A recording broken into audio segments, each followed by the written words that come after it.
So this question's for Chris and Klaus. What got you guys started in the business, and are there any major bumps in the road that you had to go through then that you don't have now, because the business is a little more mainstream? And are there any characters that you left on the wayside, or that got left on the wayside that you'd like to bring back, or that just got was there ever a Spider-Man that got left in somebody's drawer?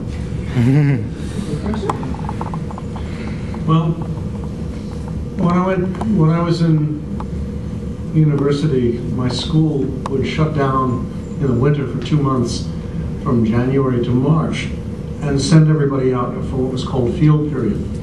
And the idea was you went out and got an internship, did work in your chosen field.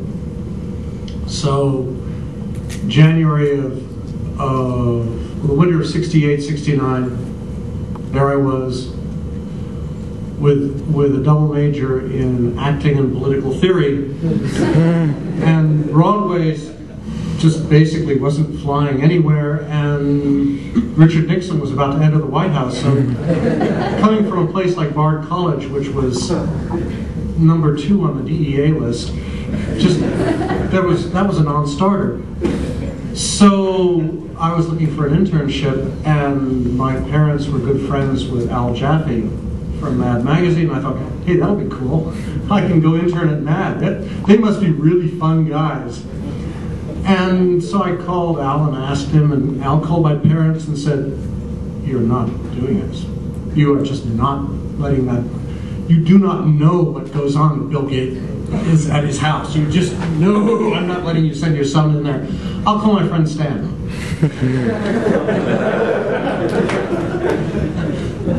And then I just thought it was because Mad didn't take interns. Dang.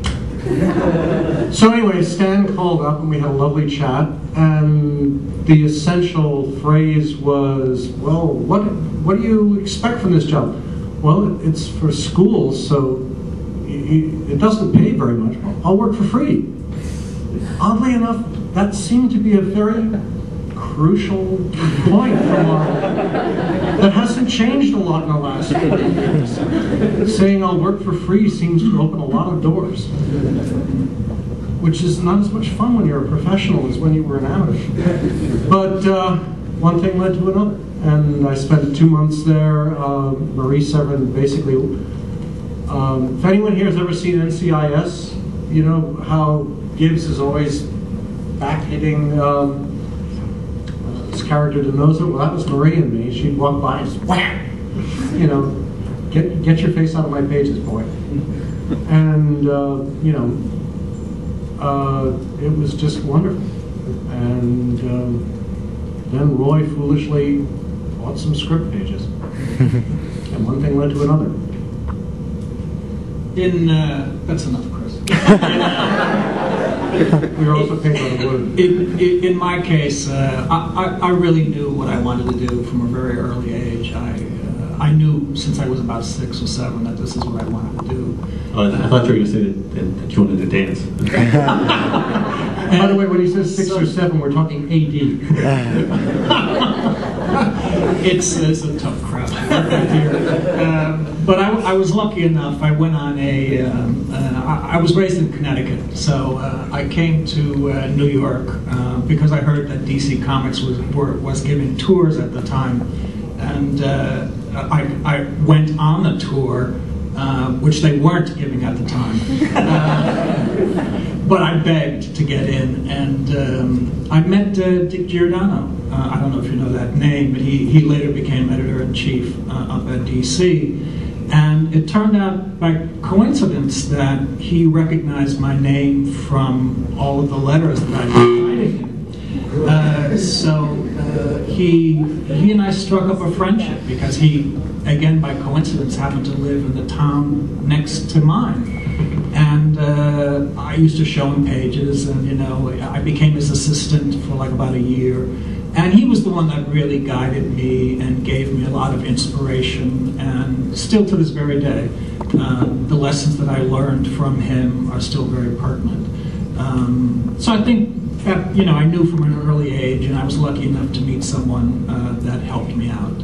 So what was the very first issue when you were 6 or 7? What was that comic book that said, well, I got to do that? You know, at a certain point, my mom had, sold the house that we lived in, and so I had to go into the attic and retrieve all my old comics, the stuff that I hadn't seen for years and years. And I have this, image of myself of being, semi, cool, and I'm foraging through the attic, and I'm thinking, oh, Flash or Batman or something, And to my surprise, it was really mostly Lois Lane. So I think it was really just a lot of Mort Weisinger books, Superman stuff, the stuff that I read when I was a kid, which was a long time ago. And then I really got into Marvel when FF came out and the Ditko Spider-Man stuff came out. So, I've been very happy with that transition also. Thanks, Joe. Back there? Yes. Yep. Thanks. Well, everybody knows that comic time is different from real time. But how do you, how's it going to be explained, say, in 50 years? Wolverine can be explained, he heals, but, people have to age, so do you retcon it or, reboot certain people, certain heroes, or well, the beauty of the Marvel universe, as I like to say, is we don't have a crisis at Marvel. We never do, and a lot of that has to do with the way that our characters are built. We have a few characters that are a little problematic because their origins are stamped in time. Tony Stark was a little problematic because although Stan didn't call it Vietnam, it was pretty evident it was Vietnam. So every once in a while we do have to sort of retell Tony's origin and just sort of move the time period. Captain America, on the other hand, is not problematic because, he was in World War II and they got frozen and then woke up yesterday. So 20 years from now, it'll be yesterday, 20 years from now. Punisher was a little problematic, but I think we solved that a little bit with Garth Ennis's Punisher Born, was it? I think, yeah, where Punisher may have made a deal somewhere down the road to be able to survive this long. But with so many of our characters, as long as we continue to write them young, they will hopefully remain young. And I think a lot of that has to do with the quintessential formula that Stan Lee used to create these characters, which were it's alter ego first, superhero second. I often say, and I don't say it as a dig to DC because I do love a lot of those characters, but back when I was a freelancer and drawing and trying to break in, trying to learn about the writing craft and about how these characters are constructed, it became very evident to me very, very early on that the Marvel characters are intrinsically more honest than the DC characters. No, I'm not saying as character, as people in the story. I mean as the construction of the character, which because Batman is the actual character. Bruce Wayne is a facade that Batman puts on in order for him to walk around the world and sort of mingle amongst humans. But really, he's Batman. Superman is really Superman, and Clark Kent is a facade that he puts on in order to hang out with the rest of us. So he actually lowers his abilities and his standards in order to hang out with us. Peter Parker is the real guy, and Spider-Man is the mask. And I think that makes him much more relatable, and all our characters much more relatable, because really at the end of the day, we are who we are, and every once in a while we do put on masks, and we all have that fantasy, we live them out in Halloween. When we put this mask on and we become somebody else, something other than who we are. And that to me is that's something that we could all wrap our heads around. So I think it's easier for the Marvel characters to also grow through time.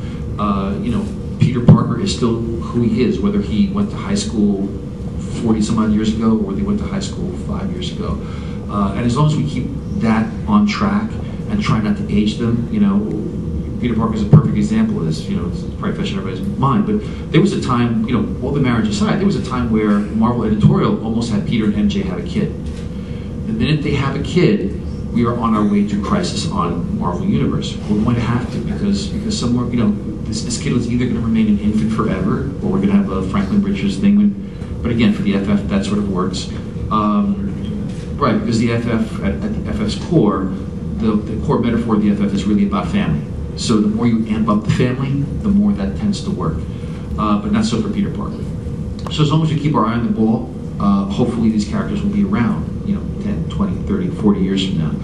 But it's just a matter of us staying on top of our game. Only 50 years from now, they'll all be wearing jetpacks. Which would stink for Spider-Man, of course.